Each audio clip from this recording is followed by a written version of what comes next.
ផ្លាកសញ្ញាគ្រោះថ្នាក់មានរាងដូចម្តេចផ្លាកសញ្ញាគ្រោះថ្នាក់មានរាងជាការ៉េ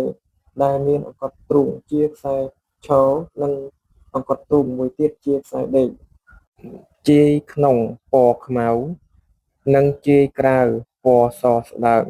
ផ្ទៃពណ៌លឿងរូបសញ្ញាសម្គាល់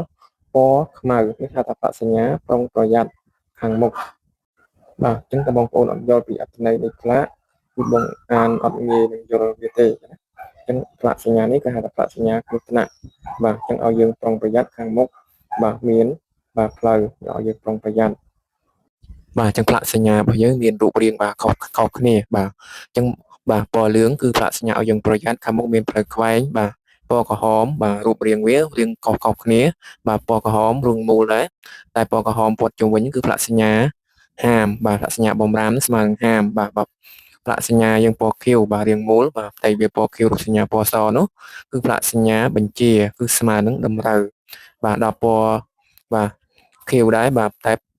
បាទរាងវាបាទ4ជ្រុងបាទ4ជ្រុងស្មើនឹងគឺប្រាប់ដំណឹងស្មើនឹងទីកន្លែង